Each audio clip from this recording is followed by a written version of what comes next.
बिस्मिल्लाहिर्रहमानिर्रहीम, अस्सलाम वालेकुम। अपने यूट्यूब चैनल के साथ मैं हूं नौशीन तारिक। व्यूअर्स, खुद को सोशल मीडिया का चैंपियन कहने वाले मोदी और डिजिटल इंडिया की बात करने वाले मोदी को इस वक्त सोशल मीडिया से शदीद खतरात लाहक हैं। जी हाँ, ऐसा मैं नहीं कह रही, ऐसा मोदी सरकार कह रही है। और मोदी सरकार ने एक नई जंग छेड़ दी है और ये जंग वो कह रहा है कि अपनी सलामती के लिए उसने छेड़ी है। और ये जंग है क्या, और मोदी सरकार को आखिर सोशल मीडिया की दुनिया से खतरा क्या है, यानी डिजिटल वर्ल्ड से जो है वो डिजिटल इंडिया को क्या खतरा है, इस पर मैं बात करूंगी अपने इस वीलॉग में। अगर आपने अब तक मेरा यूट्यूब चैनल नहीं सब्सक्राइब किया तो आप प्लीज इसको सब्सक्राइब कर लें, बेल आइकन प्रेस करें ताकि आपको लेटेस्ट जो वीडियोस हैं वो मिलती रहें। व्यूअर्स, आगे बढ़ने से पहले मैं आपको बताऊंगी कि इस वक्त जो है वो मोदी सरकार ववेला कर रही है। और ववेला ये कर रही है कि हमें खतरा है, हमारे मुल्क की सलामती को शदीद खतरा है। और ये ववेला वो पाकिस्तान, चीन के खिलाफ नहीं कर रही है। इस बार ये ववेला वो सोशल मीडिया यानी सोशल मीडिया की दुनिया के खिलाफ कर रही है।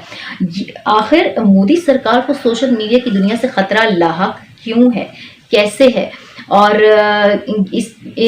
इतना खतरा लाहक हो गया है कि मोदी सरकार ने जो है वो सोशल मीडिया के खिलाफ एक जंग छेड़ने का ऐलान कर दिया। इन्होंने सोशल मीडिया के खिलाफ तबले जंग बजा दिया है।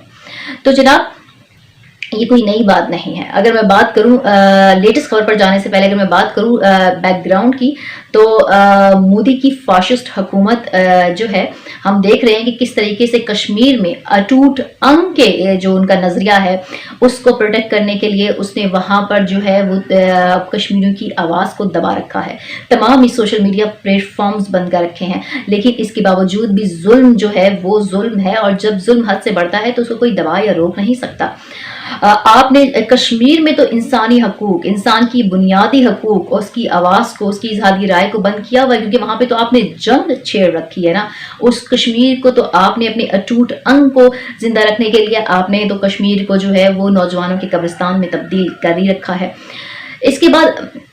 ये मोदी की ये फासिद ज़हनियत है, ये कश्मीर में नहीं है। कश्मीर से आगे आप जब आप आते हैं हमसाया ममालिक के साथ सरहदों पर, तो आप वहां भी यही देखते हैं। जब चीन के साथ आपका मुकाबला नहीं कर सकते हो, जब आपको चीन से मुंह की खानी पड़ती है, तो बेचारी बेबस यही मोदी सरकार क्या करती है, ये जो है वो 59 चीनी ऐप्स पर पाबंदी लगा देती है अपने मुल्क में। और बेचारी और बेबस मोदी सरकार के पास तो फिर यही ऑप्शन रह जाता है करने के लिए, क्योंकि जंग के मैदान में तो आप चीन जैसे मुल्क का जवाब दे ही नहीं सकते ना। वहां तो आपको मुंह की खानी पड़ती है। वहां जब आपके फौजियों को मारा जाता है चुन चुन कर, तो आप उसके अगेंस्ट जो है वो अपने मुल्क में क्या करते हैं कि 59 इतनी चाइनीज एप्स को जो है वो आप बैन कर देते हैं। और फिर आपको अपने ही मुल्क में जो है वो उस पर क्रिटिसिज्म का भी सामना करना पड़ता है कि ये बैन इनफ नहीं है हमारे फौजियों की जान के अगेंस्ट।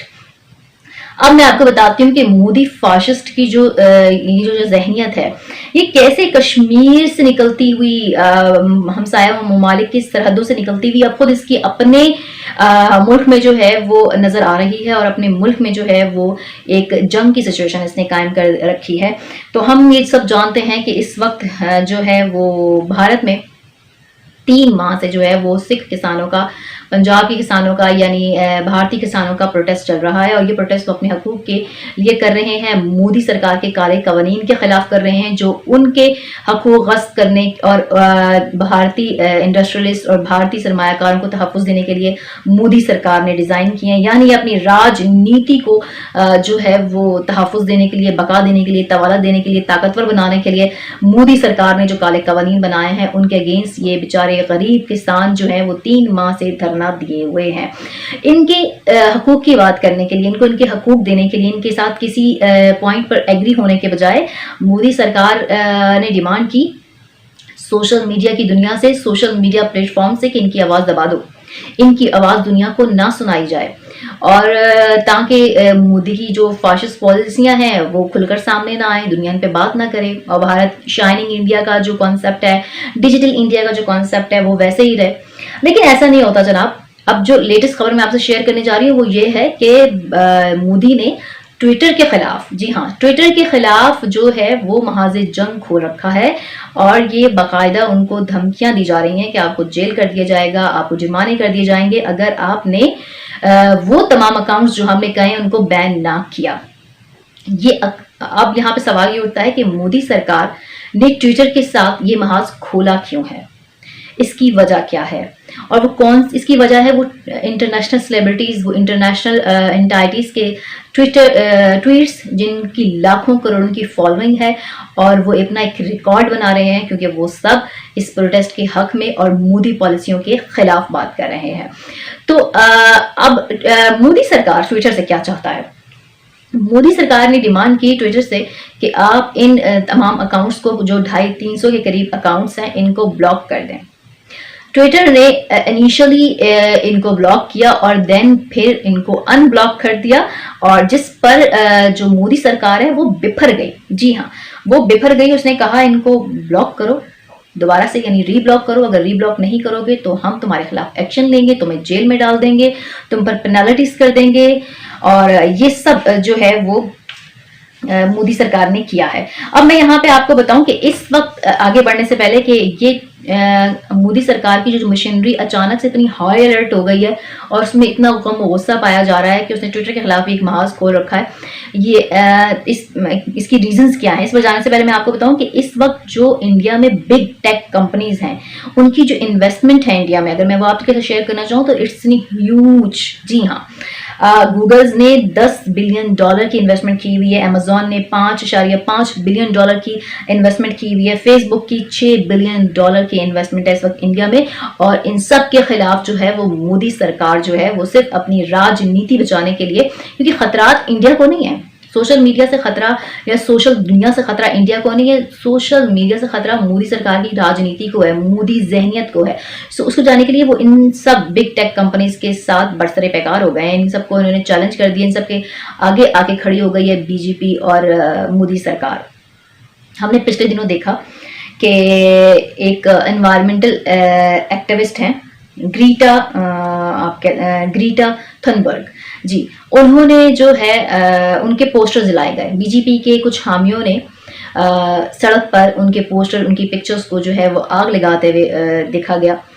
کیوں؟ کیونکہ انہوں نے جو ہے وہ انفارمرز کے حق میں آواز بلند کی، ٹویٹ کیا، یہ جرم تھا ان کا، تو ان کے پوسٹرز کو نظر آتش کیا گیا انڈیا میں، بی جے پی کے کارکنوں نے یہ کیا۔ اس کے بعد کیملا ہیریسن جو نائب صدر ہیں اس وقت امریکہ کی، نئی نائب صدر ہیں کیملا ہیریسن، اور یہاں میں آپ کو بتاتی جاؤں کہ کیملا ہیریسن جو ہیں وہ انڈین نژاد یعنی بھارتی نژاد امریکن ہیں، جو اس وقت نائب صدر کا عہدہ سنبھالے ہوئے ہیں بائیڈن کے ساتھ۔ وہ ہمیشہ سے جو ہے وہ نہ صرف کشمیر پر بولی ہیں مودی کی ذہنیت کے خلاف، مودی کی پالیسیوں کے خلاف، بلکہ پوری بھارت کی جو ایک پالیسی ہے جو کچھ وہ کشمیر میں کرتا آ رہا ہے، انسانی حقوق کی خلاف ورزیاں، وہ اس کے بھی اگینسٹ رہی ہیں، اس کے اگینسٹ بھی بولتی رہی ہیں، اور ان کو بھی جو ہے وہ انڈیا نے دھمکاتا رہا ہے کہ جو ہے وہ اپنے الفاظ کا چناؤ صحیح کریں اور اپنے مطلب بی کیئرفل، اس قسم کے جو ہے وہ یہاں سے ان کو جو ہے وہ حکومتی سطح سے جواب جاتے رہے، لیکن وہ بھی اپنے اس پوائنٹ آف ویو پہ ڈٹی ہوئی تھیں۔ اب انہوں نے جو ہے وہ فارمر کے حق میں بھی، یعنی بھارت میں جو فارمرز کے ساتھ یعنی کسانوں کے ساتھ جو ہو رہا ہے اس کے بھی حق میں بات کر دی ہے۔ اس چیز نے بھی ان کو ایک دفعہ پھر جو ہے وہ کہہ سکتے ہیں کہ تکلیف میں ڈال دیا ہے۔ اس کے بعد جو سب سے بڑا وویلا مچا ہے وہ ہے بین الاقوامی شہرت یافتہ پاپ سٹار ریحانہ کی ٹویٹ سے، جی ہاں کروڑوں ملینز اور بلینز میں ملینز میں جو ان کے فالوورز ہیں، انہوں نے جب ٹویٹ کی فارمرز کے حق میں، انہوں نے کہا کہ یہ جو کچھ انڈیا میں ہو رہا ہے اس پر آواز کیوں نہیں بلند کی جا رہی، یہ جو اس کو کیوں نہیں دکھایا جا رہا، تو اس پر ان کے فالوورز نے ان کی ٹویٹ کو لاکھوں میں ری ٹویٹ کیا، تو یہ اپنے آپ میں ایک ریکارڈ بن گیا۔ یہ ایسا ریکارڈ بن گیا کہ پوری بھارتی جو مشینری ہے وہ ایکٹیو ہو گئی اور اس میں ہلچل مچ گئی، ایسی ہلچل مچی کہ نہ صرف انہوں نے پریس ریلیزز جاری کی کہ یہ ہمارے خلاف جو ہے وہ بین الاقوامی کوئی سازش ہے اور یہ پاکستان کے ایجنٹ ہیں اور فلاں ہے اور ہماری سلامتی کو خطرہ ہے، پریس ریلیزز جاری کرنے پہ اکتفا نہیں کیا، پھر انہوں نے اپنے جو سٹارز تھے، جو ان کے فلم انڈسٹری کے سٹار ہیں، ان کے سپورٹس سٹارز ہیں، ان سب کو پکڑا اور ایک ٹویٹ تھما دی، اور وہ انہوں نے سب نے کاپی پیسٹ کر کے وہ ٹویٹ کرنا شروع کر دی ریحانہ کے ٹویٹ کے جواب میں، جو کہ ایک ریکارڈ بن گیا۔ मोदी इस वक्त ट्विटर की जानिब से क्या कहा गया है, मोदी ने तो उनके खिलाफ तबले जंग मचा दी है। ट्विटर क्या कहता है? सैन फ्रांसिस्को से ट्विटर के हेडक्वार्टर ने ये मौकफ अपनाया है कि हम अपने उन असूलों के जिनके तहत आज़ादी इज़हार राय का दिफा करना और तहफ़्फ़ुज़ करना हमारा काम है, हम उन तमाम अकाउंट्स का कुछ नहीं कर सकते जो कि दुनिया की नामी ग्रामी शख्सियत के हैं, जिनमें मीडिया पर्सनालिटीज़ हैं, जिनमें आप कह सकते हैं कि शोबिस पर्सनल एंटाइटीज़ हैं, जर्नलिस्ट हैं, एक्टिविस्ट हैं, पॉलिटिशियन हैं दुनिया भर से। उन्होंने कहा है कि हम इनको कुछ नहीं कर सकते, हम यानी इन अकाउंट्स को ब्लॉक नहीं करेंगे। मोदी सरकार को उन्होंने चिट्टा साफ जवाब दे दिया है। जी हाँ, सैन फ्रांसिस्को ट्विटर हेडक्वार्टर से ये चीज़ आई है और उन्होंने साफ अपने जवाब में ये कह दिया है कि मोदी सरकार अपनी पॉलिसियों के तहफ़्फ़ुज़ के लिए जो है वो बेसिक इंसान की जो हकूक़ हैं यानी आज़ार इज़हार राय जो है उसको दबाने की कोशिश कर रहा है, हम उसका साथ नहीं देंगे। और मोदी सरकार ने वहाँ पे इनको जेल और पेनल्टीज़ और इन सब की धमकियाँ भी दे दी हैं कि हम जो है वो ये कर देंगे अगर आपने सब नहीं किया तो। मतलब वही मोदी सरकार की गुंडागर्दी है और कुछ नहीं है। तो इस आवाज़ को जो दुनिया से उठ रही है किसानों के हक में, ये वो आईना है जिसमें मोदी सरकार की जो हुकूमत है यानी फाशिस्ट हुकूमत और मोदी जहनियत है वो अपना चेहरा नहीं देखना चाहती। जी, उसमें वो ये उसका चेहरा है और इसलिए उसने ट्विटर के खिलाफ महाज खोल रखा है। अब देखना यह है कि ये महाज कहाँ पहुँचता है और क्या इसमें मज़ीद डेवलपमेंट होती है। मेरी वीडियो पर अपनी आरा का इजहार ज़रूर कीजिएगा। अपना बहुत ख्याल रखिएगा। अल्लाह हाफिज़।